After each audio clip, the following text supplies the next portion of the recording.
certainly. It's their right to in know. any country, right? Exactly. It's their right to know. It's not a secret. You know, but Dr. Badu, we have talked, and I've talked to you on so many occasions on this very show about democracy in Nigeria. I mean, we've talked about that, and you know, we talked about the election of 2007 and all that kind of information. Yes. But it seems that all of this is simply gone away. There's no more, nothing resembling democracy in Nigeria. Absolutely. Is that what we're saying? Absolutely, because the people don't have a say. They have a say in what those supposedly imposed on them are doing. They don't have a say at all. Okay, they don't have nothing to say.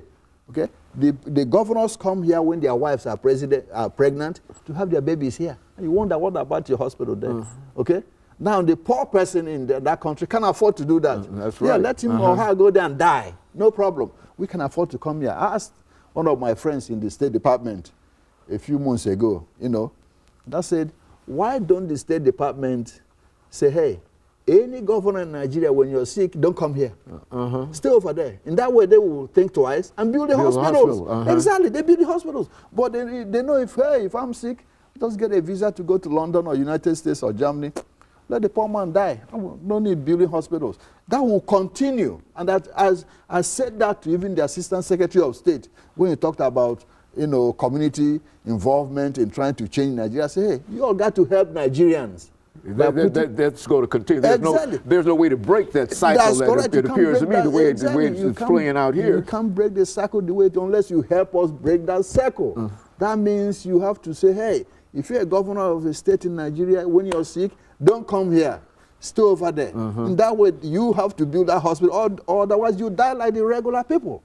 Okay? But we talk about hospitals, but now there's so much poverty over there that outside of hospitals, you know, that it seems that the wealth that's there could really be used much more effectively by the people if they. So it's a problem with the leaders. Is that what it is? Absolutely. The 95% of those in power now, from president to the governors, we are imposed, not elected. You ask any Nigerian, he will tell you that. Except for the governor of Lagos State or so, who is doing very well, who was really elected, okay? The majority are doing nothing. And you've interviewed those Lagos people. That's right. That's exactly. Right. They are the ones doing a lot. Even their governor has never traveled out since he became governor. All the equipments they came here, you know, that's what they came here for.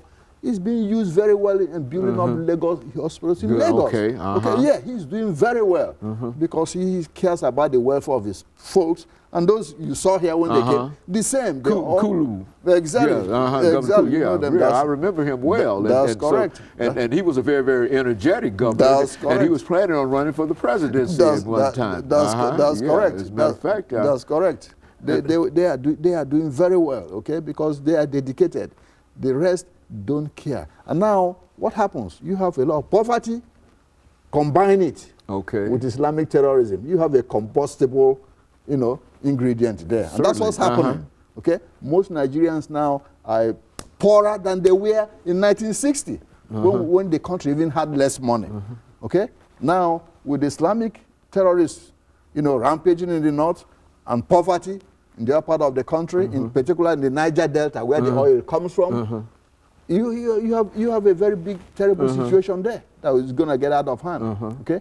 Where this oil comes from, 90% of the people don't have water to drink because Shell and others have polluted the water. They can't drink their water. They depend on fishing. They can't even fish because the water is messed up. Okay, yeah, they have nothing. That's why you have them now agitating. You have militants agitating Niger Delta, and they have guns. You know, the acting president, who is Goodluck Jonathan, is from there himself. And they are telling him, hey, if you don't do something, we will keep fighting. We're not going to give up until, you know, we make sure that we get what we deserve. Okay. It seems that they're fighting against such overwhelming odds, though. I mean, if you contend that more than 90% of the folks might be involved in corruption, et cetera, and those individuals that are not involved, no matter how large the group might be, they don't have the power to do it. I mean, they can't get out and say, we're going to have the election of a new president tomorrow or whatever. There has to be a process that goes in there. And it seems to be that there has to be some kind of intervention on the part of somebody. That's correct. And that's why a whole lot of Nigerians now, you know, they don't mind if they have to rise up and tear the whole country down because they are fed up. You know, most of the governors, all they do is travel down here, launder millions of money stolen, and go on back. Dr. LMadu, we're going to have to call an end to this for today, but we certainly want to bring you back and to continue on this as an issue, because I think that it has tremendous impact, and we're not just talking about an out-of-the-way kind of situation. We're talking about the the largest, most populous country in Africa, 50 million people, and so that should have some impact upon somebody somewhere. And of course, we want to deal with that with you the next time. But now let us encourage our audience to tune in again next week for another informative edition of Comments. Thank you and good morning.